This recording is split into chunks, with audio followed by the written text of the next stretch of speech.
Good morning, and welcome to this week's edition of Marquette in Motion. We're your hosts, Miranda Peters and Hallie Kilberg. Well, tomorrow starts the season of Advent, and if it's all right with you, we'd like to get our show started as well. First, guest reporter Lauren Sieverding will be telling us about the trip the junior class recently went on.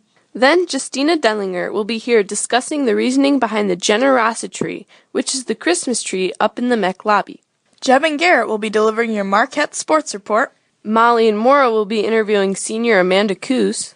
And lastly, Miranda and I will end the show by telling you all about Marquette happenings. But before we get to all that, we'd like to tell you about a monumental event that happened this week at Marquette. Wednesday, November 29th, marked the first day of school that students utilized the new multipurpose room as the lunchroom. As the name implies, the multipurpose gym has multiple purposes. It serves as a recess space for kindergarten through third graders in the morning. Following recess, the cafeteria tables are wheeled out and set into place, so they're ready for the K through 12 as well as daycare students to eat lunch there. After lunch, the tables are wiped and put away, the floor is scrubbed, and afternoon recess is held there, followed by afternoon practices for basketball teams, dance teams, cheer teams, and club teams. Daycare students often use the space after school as well. Some evenings, junior high or JV basketball games are held on that court too.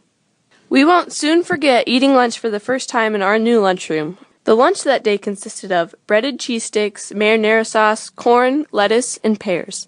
You know, Miranda, those pears made me think of partridge in a pear tree, and that made me think of Christmas. Well, don't forget that the season of Christmas isn't upon us yet. We're first ushering in the season of Advent this weekend. As many of you know, this week marks the first week of Advent, which is the 4-week process before we celebrate our Savior's birth at Christmas. To celebrate this special and exciting time, there are many happenings taking place at Marquette. For the 4 weeks of Advent, each Monday morning, students in grades K through 12 will gather in the church for a prayer service. The prayer said before classes also will have a focus on preparing ourselves for the birth of Christ. The entire school is also taking part in Take Away Hunger, which is an Iowa-based nonprofit organization that packages meals for the hungry around the world and around the corner. Every year during Catholic Schools Week, students hand-package these meals themselves. The fundraising done now will package more food in the very near future. But we'll leave that to Justina to inform you on in just a bit. And even though Advent is often seen as simply the pre-game to a materialistic cultured Christmas, we have some ideas of how to make the most out of this season. Here are the top 5 ways to keep Christ in Christmas. Okay, number 5. Don't put presents under the tree 3.5 weeks before Christmas actually takes place. Yes, this often excites children, but the true meaning of Christmas is often lost in doing this. Instead, consider reading a few verses of the Christmas story to them every day, leading up until the day of Christmas. Number 4. Giving gifts is great, but don't overlook the thoughtful gifts too. The best gift may just be a heartfelt, handwritten letter. Spending more money does not mean you love a person more. Number 3, start a gratitude journal, and every day of Advent, write about gifts God has graciously given or generously sprinkled throughout your day. Number 2, it's easy to get caught up in the hustle and bustle, but take 5 minutes every night or morning to reflect on your life and how you are conscientiously preparing for Christ's birth.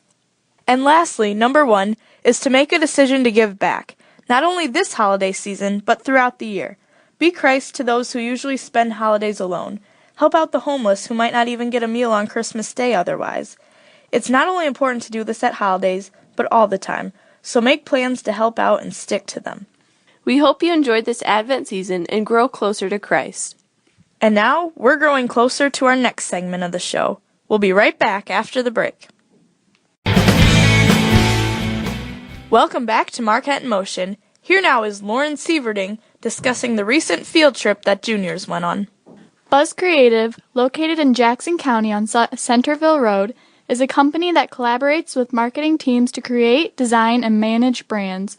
On November 27th, the junior class had the opportunity to visit Buzz Creative. During the tour, students got to see the basic ins and outs of a design company, in a very fun and informative trip. We were quizzed on some popular brand logos to see if we could identify some of them. My sister Karen works there as a graphic designer and creates many designs every single day. For Marquette in Motion, this has been your guest reporter, Lauren Sieverding. Thanks, Lauren. Up next is Justina Denlinger to fill us in on the Takeaway Hunger event. As you enter the MEC lobby, you will notice a lighted Christmas tree. We call it the Generosity. The tree is decorated with boxes made from old Christmas cards.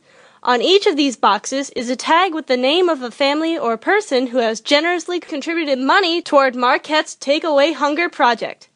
Take Away Hunger is an organization based in Mount Pleasant, Iowa, that feeds impoverished children from around the world and around the corner. This January, during Catholic Schools Week, Marquette kindergarten through 12th grade students will be participating in a Take Away Hunger food packaging event. We are hoping to package 10,000 meals. However, this goal requires that we raise at least $2,500. To help students visualize how we are doing in attaining this goal, the idea of Generosity was created. This year, for each $10 donation, a small box made from an old Christmas card will be placed on the Generosity Christmas tree in the MEC lobby.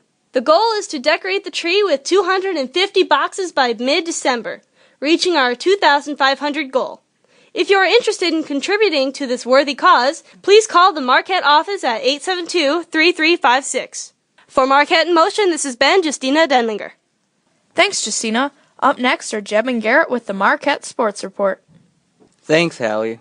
Tuesday, November 28th marked the first basketball quad of the season. The action against North Lynn started at 4 o'clock with the JV girls. The girls were up early, but the North Lynn JV Lynx tied it up in the fourth quarter and even led by a basket. Luckily, Marquette was able to walk away with a hard-fought win by 3 points. Next up was the JV boys. They scored early and had a deficit within 4 many times throughout the game. However, North Lynn was still able to edge out the boys by 10 points in the end.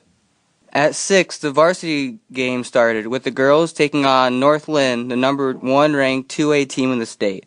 Through enormous pressure, the girls mostly held their composure early on. However, they were also defeated with a final score of 38-63. Finally, the varsity boys took on the number 2 ranked team in 1A. The boys held together very well against the extremely physical North Lynn team and only trailed by 5 points in the first quarter. In the end, however, after a formidable fight, the North Lynn boys came out on top. Then, on Thursday, November 30th, the JV and varsity girls teams traveled to Wahlert to take on the Golden Eagles. The JV came out with tons of determination and a well-deserved win of 50-34 over the 3A team. The varsity girls then took the court in what would be an overtime thriller. However, they were not able to pull a win. The final score was 61-57 in overtime, with Wahlert on top. The JV girls and varsity boys and girls then traveled to Springville on Friday, December 1st to play Cedar Valley Christian. We'll have those results for you next week. On another note, the Marquette dance team performed Thursday evening, November 30th, at the state dance competition. There, led by seniors Allison Hager and Hannah Ray, the girls put on an amazing performance which showcased all the work they had put in over the last few months. From Marquette in Motion, this has been Jeb Schwager And Garrett Krieg with your Marquette Sports Report. Thanks, guys. Stay tuned, listeners. We'll be back with more Marquette in Motion after the break.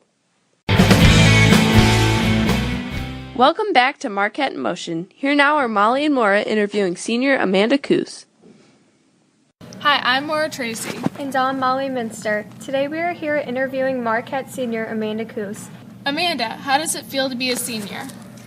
It's crazy. Time really does fly by, and it's crazy to think that a few years ago I was a freshman, and now I'm already getting ready to graduate. Do you have a favorite school activity? I really enjoyed cross country all 4 years, and the team and the coaches. What has been your favorite memory from your time at Marquette? My favorite memory has probably been going to state with my cross country team the past 2 years. Do you know what school you'd like to attend after graduation or what you would like to major in? I'm thinking that I'm either going to go to Loras or UNI, but I'm not sure what I'm going to major in yet. Who do you admire most and who inspires you the most, and why? There's actually 2 people that I admire a lot, my sisters, because they both always worked really hard throughout high school and college, and I really admire that. What is something most people don't know about you? A lot of people don't know that I have a dog named Poopsie. Well, I had a dog named Poopsie. Next, we have some questions, rapid-fire questions that we'd like to ask you. First question, favorite school lunch? Smokies. Favorite teacher? Mrs. T. Favorite color? Blue. Word or phrases that you like to use? Flabbergasted.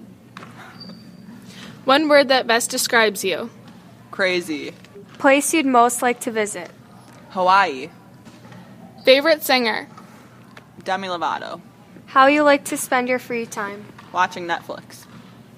What's your favorite Bible quote or story in the Bible? I can do all things through Christ who strengthens me.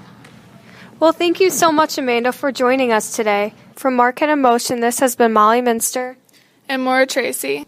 Thanks, girls. And now, to round out the show, Miranda and I will be looking ahead to some upcoming events at Marquette. On Monday, December 4th, the junior high girls basketball team will be traveling to play Aquin, starting at 4 p.m.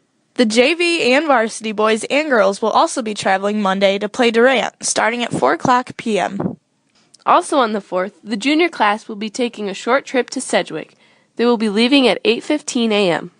Then on Tuesday the 5th, the JV and varsity boys and girls basketball teams will be traveling to compete at Prince of Peace, starting at 4 o'clock p.m. And while the high school teams are away, the junior high girls team will be competing against Midland in the MEC starting at 4 p.m. And on Wednesday the 6th, the kindergartners and first graders will be taking a field trip. On Thursday next week, the junior high girls will be competing at Cal Wheat starting at 4 p.m. Friday, December the 8th, marks a holy day of obligation, the Immaculate Conception of Mary, so all Marquette students will be going to Mass, which starts at 8:25 a.m. in Bellevue. Also on Friday, the JV and varsity boys and girls basketball teams will be playing Cal Wheat in the MEC starting at 4:30. Then, on Saturday, the Marquette basketball teams will be taking a short trip to the Comet House. They'll be playing Bellevue Public High School, and the games will start at 2:15 p.m. And thank you for letting us into your house. For Marquette in Motion, this has been Miranda Peters. And Hallie Kilberg. And remember, stay informed, stay involved, stay in motion.